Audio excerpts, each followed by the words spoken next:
This is Musket Battles, Monmouth Courthouse. I'm playing double blind, which means I'm attempting to simulate if both sides didn't know what the other side was up to and where exactly they were at all times. In the morning, Lee's column enters. I've played this before, I know how far they get on turn 1.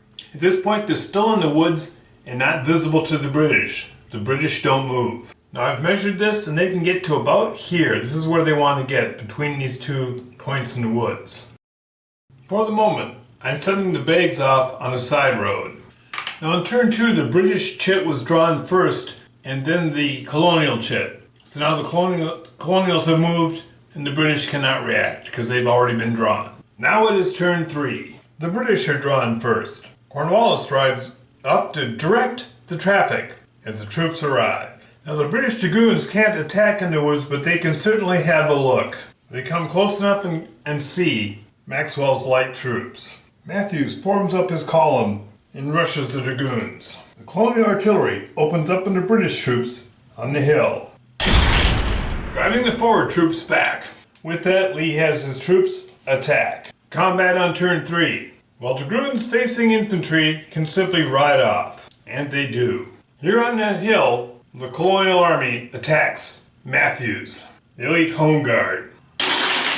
They both inflict 2, which flips the guard to spent and sends the colonial troops reeling back. But Mad Anthony Wayne presses on. We almost got him, boys. They each do 1 hit. The colonists flip to spent, and Matthews' boys are sent packing. Now it's turn 4, Midday. Again, the British are drawn first. The British artillery opens up on retreating colonials. To no effect. The Dragoons top the rise and keep a wary eye on anyone who might be coming out of the woods. Cornwallis sends the Hessians forward into the retreating colonials and has Abercrombie's elite troops face the remaining colonials under Wayne. But now the colonials get drawn. The Bags move up around Foreman's Pond, guarded by a detachment of colonials. In the smoke and confusion of battle, Wayne's troops fall back and encircle the Hessians. Meanwhile, Maxwell grabs his light infantry. I wanted to have Maxwell come around and circle behind the Dragoons, but there's no realistic way I can do that in one move. So he sends the militia out, and his light troops begin circling around, hoping to surprise the British. Now we have midday combat. Again, the detachment of Dragoons rides off. And here we have the poor surrounded Hessians. Oh, those poor Hessians. They wiped out Scotsmen while taking only 1 hit themselves. Since they were fresh, all that did was flip them to spent. But they can't retreat. 1 more fight. Well, they suffer 2 hits, which eliminates them, and Wayne's men fall back to the woods. Now it's early afternoon. This time the colonials go first. The colonial artillery fires at Abercrombie's men, with no effect. Maxwell's light troops attack the disorganized British. Wayne guards their flank. The British artillery fires on the colonial artillery, silencing it. Hearing the woods come alive, Cornwallis presses his left. Mid-afternoon, we have Abercrombie's troops. The spent Continentals are pushed back, and we have Maxwell's drive on the spent British troops. The British are driven back.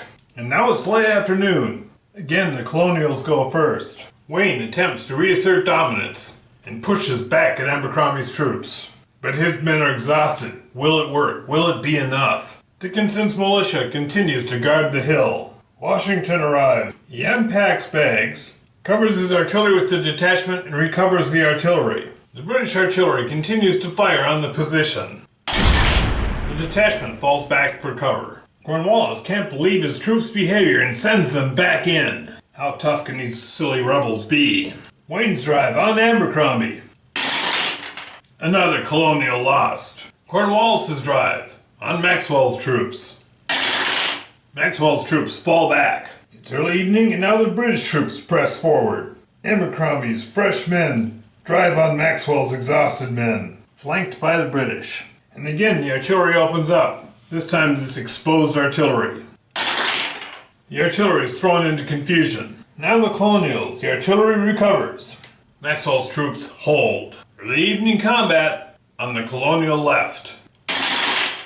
Maxwell's troops are pushed back. Late evening, last effort of the day. First off, the artillery fires. Again on the colonial artillery. Again it is thrown into confusion. And Cornwallis attacks again. Maxwell and Abercrombie, exhausted from the day's heat, fight it out. You know what, this is just a detachment. In the colonial turn, Washington would have packed up bags and buggered off. But either way, it's another major colonial loss. Their casualties were twice what the British casualties were, and then of course they had to pack up their bags. This is a very tough battle for the colonials, which actually pretty much all battles were tough battles for the colonials. Nevertheless, good game. If you're looking for deeper discussions about the Musket Battles videos and Musket Battles in general, please visit the Musket Battles fans Facebook page.